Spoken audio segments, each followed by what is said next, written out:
Aladdin went out of the Sultan's palace in a condition of exceeding humiliation. The lords who had courted him in the days of his splendor now declined to have any communication with him. For 3 days he wandered about the city, exciting the wonder and compassion of the multitude by asking everybody he met if they had seen his palace or could tell him anything about it. On the 3rd day he wandered into the country, and as he was approaching a river, he fell down the bank with so much violence that he rubbed the ring which the magician had given him so hard by holding on the rock to save himself, that immediately the same genie appeared whom he had seen in the cave where the magician had left him. "What wouldst thou have?" said the genie. "I am ready to obey thee as thy slave, and the slave of all that have the ring on their finger, both I and the other slaves of the ring." Aladdin, agreeably surprised at an offer of help so little expected, replied, "Genie, show me where the palace I caused to be built now stands, or transport it back where it first stood." "Your command," answered the genie, "is not wholly in my power. I am only the slave of the ring, and not of the lamp." "I command thee, then," replied Aladdin, "by the power of the ring, to transport me to the spot where my palace now stands, in what part of the world soever it may be."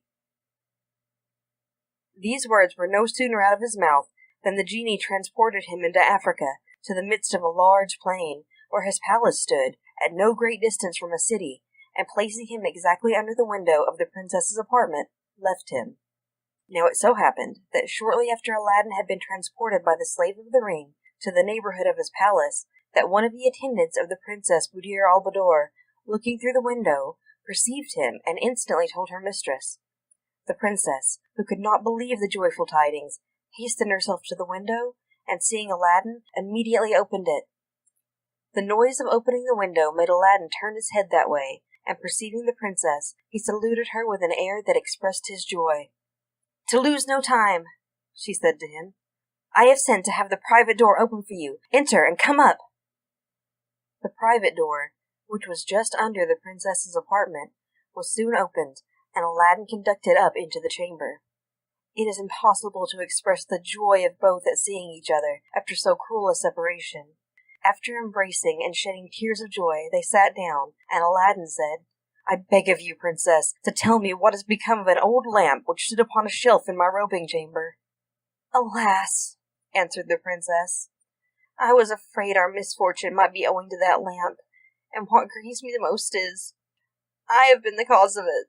I was foolish enough to change the old lamp for a new one, and the next morning I found myself in this unknown country, which I am told is Africa." "Princess," said Aladdin, interrupting her, "you have explained all by telling me we are in Africa.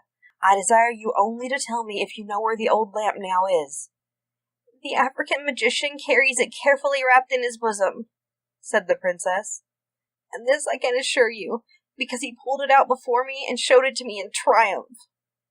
"Princess," said Aladdin, "I think I have found the means to deliver you and to regain possession of the lamp, on which all my prosperity depends. To execute this design, it is necessary for me to go to the town.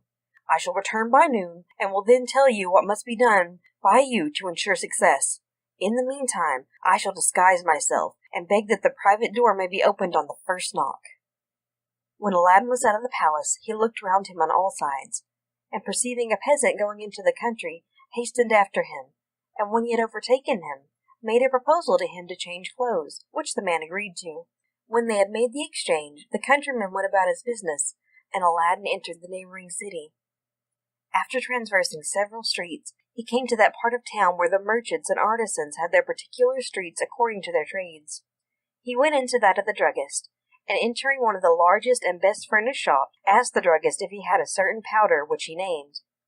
The druggist, judging Aladdin by his habit to be very poor, told him he had it, but that it was very dear, upon which Aladdin, penetrating his thoughts, pulled out his purse, and showing him some gold, asked for half a dram of the powder, which the druggist weighed and gave him, telling him the price was a piece of gold. Aladdin put the money into his hand, and hastened to the palace, which he entered at once by the private door. When he came into the princess's apartments, he said to her, "Princess, you must take your part in the scheme which I propose for our deliverance. You must overcome your aversion to the magician, and assume a most friendly manner toward him, and ask him to oblige you by partaking of an entertainment in your apartments. Before he leaves, ask him to exchange cups with you, which he, gratified at the honor you do him, will gladly do, when you must give him the cup containing this powder.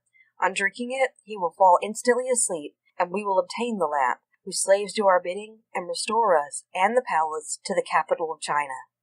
The princess obeyed to her utmost her husband's instructions. She assumed a look of pleasure on the next visit of the magician, and asked him to an entertainment, which he most willingly accepted. At the close of the evening, during which the princess had tried all she could to please him, she asked him to exchange cups with her, and, giving the signal, had the druggist's cup brought to her, which she gave to the magician. He drank it out of compliment to the princess to the very last drop, when he fell backwards lifeless on the sofa. The princess, in anticipation of the success of her scheme, had so placed her women from the great hall to the foot of the staircase. The word was no sooner given that the African magician was fallen backward than the door was opened and Aladdin admitted to the hall.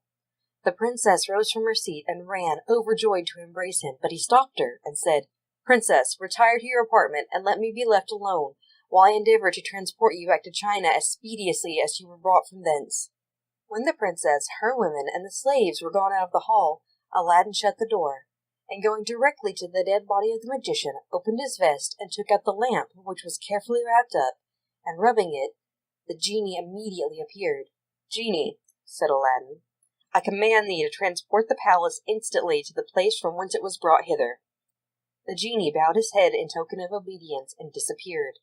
Immediately the palace was transported into China, and its removal was only felt by two little shocks, the one when it was lifted up, and the other when it was set down, and both in a very short interval of time. On the morning after the restoration of Aladdin's palace, the Sultan was looking out of his window, and mourning over the fate of his daughter, when he thought that he saw the vacancy created by the disappearance of the palace to be again filled up. On looking more attentively, he was convinced beyond the power of doubt that it was his son-in-law's palace. Joy and gladness succeeded to the sorrow and grief. He at once ordered a horse to be saddled, which he mounted that instant, thinking he could not make haste enough to the palace. Aladdin rose that morning by daybreak, put on one of the most magnificent habits his wardrobe afforded, and went up into the hall of 24 windows, from whence he perceived the Sultan approaching, and received him at the foot of the grand staircase, helping him to dismount. He led the Sultan into the princess's apartment. The happy father embraced her with tears of joy, and the princess, on her side, afforded similar testimonies of her extreme pleasure. After a short interval, devoted to mutual explanations of all that had happened, the Sultan restored Aladdin to his favor, and expressed his regret for the apparent harshness with which he had treated him. "My son," said he, "be not displeased at my proceedings against you. They arose from my paternal love, and therefore you ought to forgive the excess to which it hurried me." "Sire," replied Aladdin, "I have not the least reason to complain of your conduct. Since you did nothing but what your duty required, this infamous magician, the basest of men, was the sole cause of my misfortune.